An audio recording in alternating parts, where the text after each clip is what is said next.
Hi believers. Today we are going to discuss about a very important topic in our Bible study series and the home series that is. And today we are going to deal with Second Samuel and the story of David.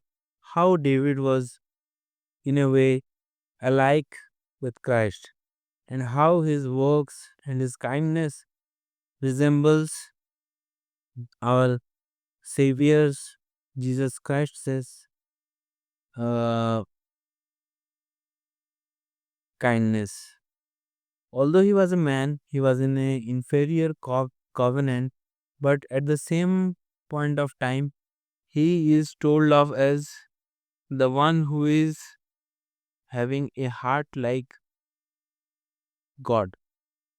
So, everywhere you see today reels and various things in which it is said that guard your heart well. And why guarding your heart well is a very important thing which you can do in your life is important.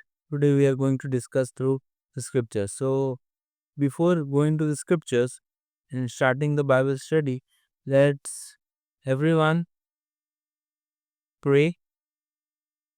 Oh Jesus, mighty Lord, hallelujah, hallelujah, hallelujah. धन्यवाद धन्यवाद धन्यवाद स्तुति प्रशंसा पाने के योग्य महान परमेश्वर का धन्यवाद करते हैं. We exalt your name, Father. We glorify your name. We glorify your name, Jesus.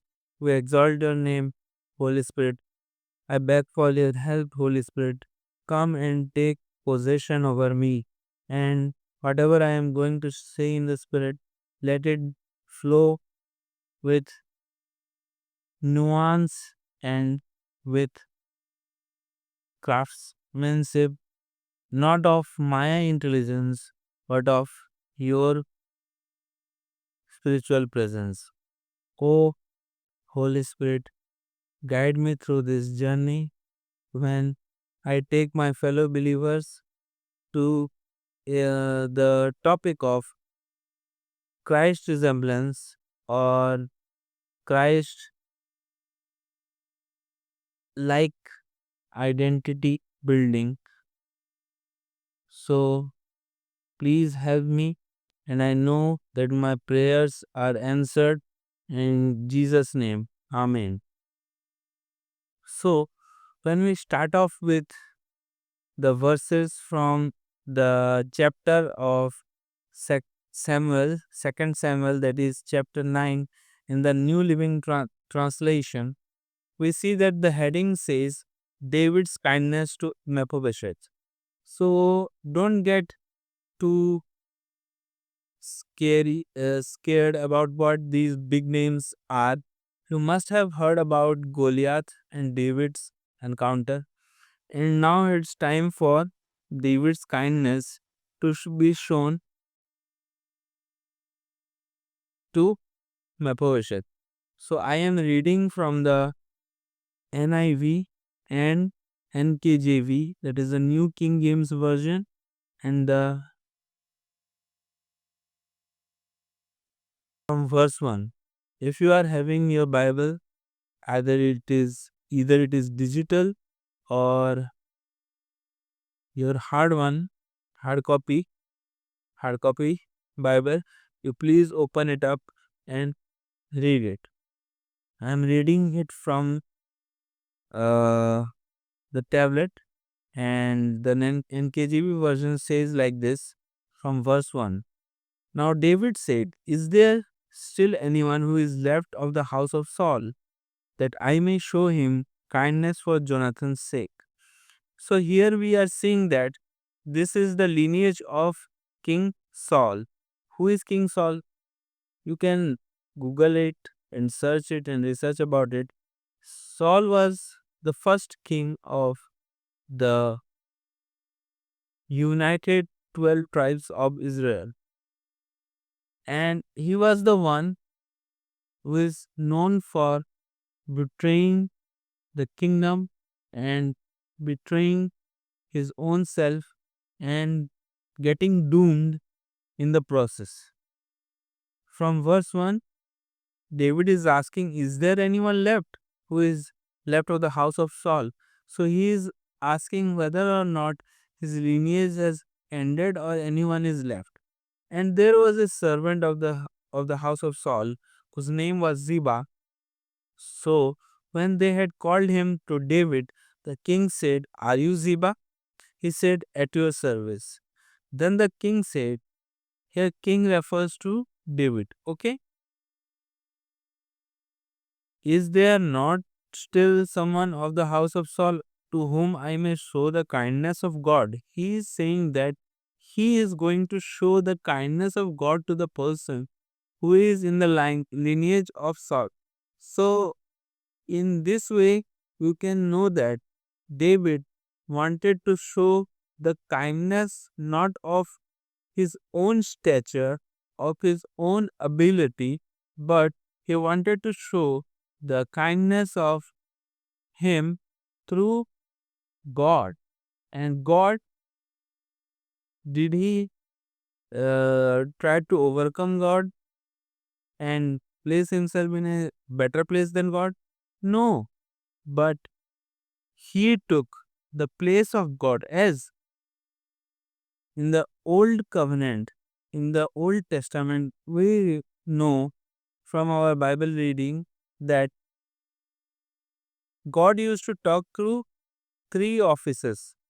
First was the kings, second, the prophets, and third, the priests. So he is saying that, where is he? And Ziba said to the king, indeed, he is in the house of Machir, the son of Amiel, in Lo Debar. These are the places which you want to know. And if you want to know, then you have to search about them and read your own Bible. So, after that, let's take a faster pace and go through the scriptures. You can slow and pause and take notes while I am saying this. Then King David sent and brought him out of the house of Machir, the son of Ammiel, from Lodebar. Now when Mephibosheth, the son of Jonathan, the son of Paul, had come to David, he fell on his face and prostrated himself. This prostrated means, if I can say in Hindi, Sashtang Dandavat Pranam, which you get laid on your front.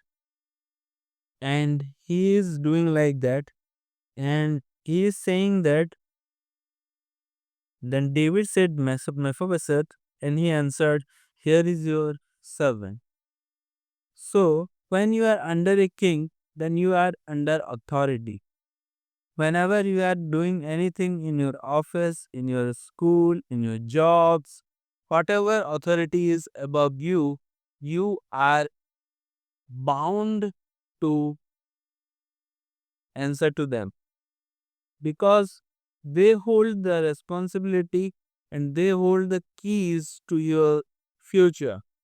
Because if some student is not answering or not paying homage, not paying attention to the words of his or her teacher, then he is not a good student. As in the Bible, it is said that no one can be like a teacher, like that teacher. The teacher means Jesus Christ. No one can be like that teacher, but if he or she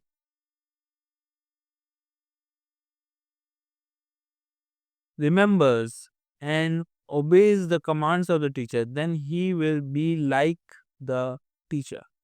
Means you are meant to be like the teacher, that is Jesus Christ. Then he bowed himself and said, what is your servant? And that you look upon such a dead dog as I? He is comparing. Who is comparing? Mephibosheth is comparing himself to a dog. And he is saying that, what is your servant, that you look upon such a dead dog as I? And the king said to Ziba, Saul's servant, and said to him, I have given to your master's son all that belonged to Saul and all of his house. The you therefore and your sons and your servants shall work the land for him, and you shall bring in the harvest, that your master's son may have food to eat. But Mephibosheth, your master's son, shall eat bread at my table always. So Ziba had 15 sons and 20 servants.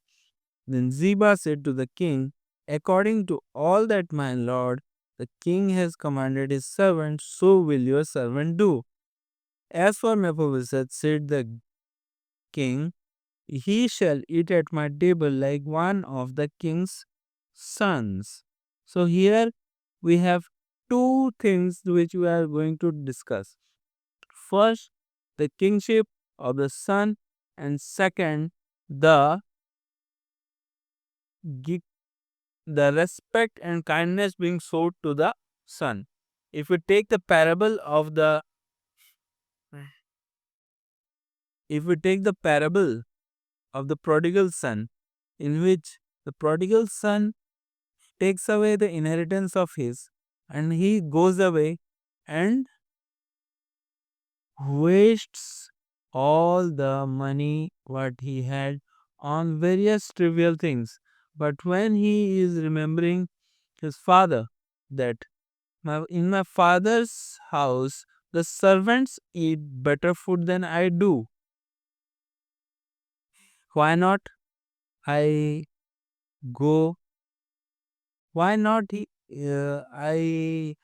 thinking that why shouldn't I go and ask for, or rather beg for mercy to my father. But when he reaches the father kisses him, he gives him a ring, he takes out his filthy rags and gives him a beautiful robe to wear, and after that he gives him a ring also.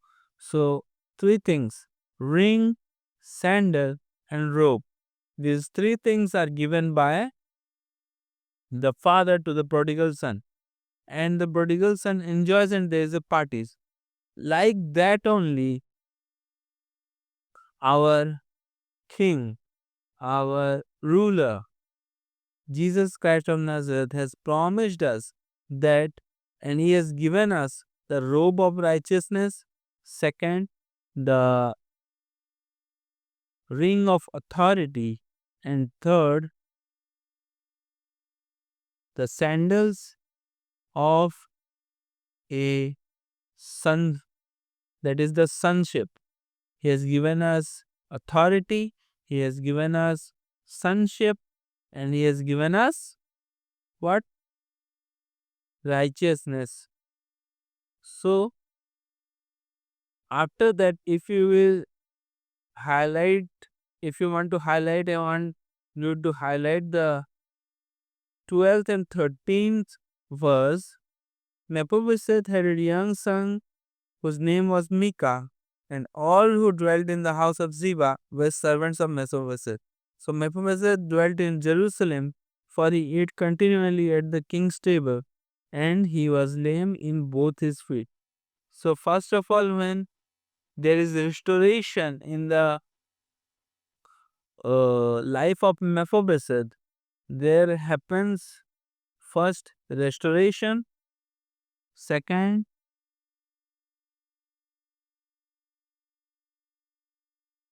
continual supply, and third is prosperity. And if you see the name Micah, Micah is another prophet from the line of Jonathan, and Micah has written in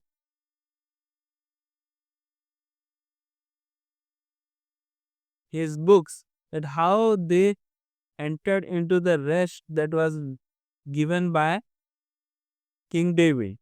So King David's heart was like King David's heart was like Jesus Christ of Nazareth.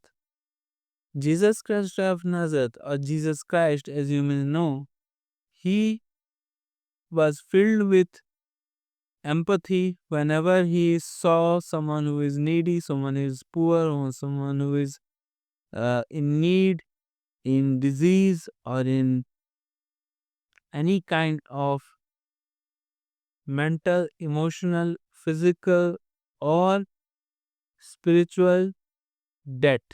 So he tried and always succeeded in making us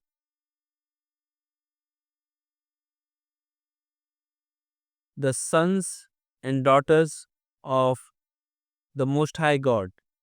As He has given us sonship, as He has given us authority, and as He has given us the righteousness, the ring, sandal, and first the ring, the sandal, and the robe, we are Christ's kingdom's kings and queens. So I always try to break it down in such a way by giving small words, by giving small examples. Like, let me say, a very brief example I am giving. If someone is a son, what means or what medium will he take to ask money from his father? There is no medium. There is no pleading or begging between a son and a father. Likewise, between the relationship between man and God, there is no pleading to God. If you are pleading to God since 20 years, 30 years, 40 years, and you are not getting your answer, then maybe there is a problem in your prayer. So we have to build a prayer life that is dedicated in a way such that the prayers of ours are always answered. I recommend to you a very good book, that is The Fourth Dimension by Dr. David Paul Yongicho, who built a built the greatest, one of the greatest mega churches, and the greatest church rather of the world. And he has written in his book that we have to be specific about our prayers, what we are asking. Like Mephibosheth, we do not need to plead before the king, because our king, our high priest, our savior is already has already given us all the things that we are asking for. So he has only kept one condition that you have to follow, that is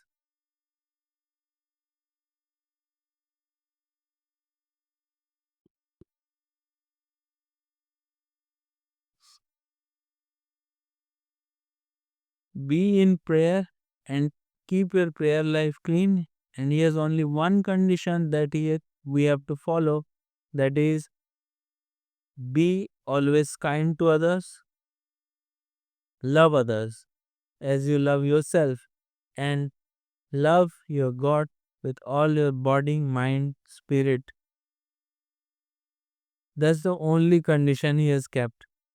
There is no other condition, no loopholes, no asterisk mark terms and conditions in his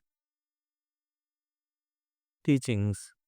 So if you want to be a student of his, you are most welcome. You can watch our videos, you can watch our YouTube channel, and you can always be benefited by these small bite-sized teachings which I will be recording. And thank you for seeing this video.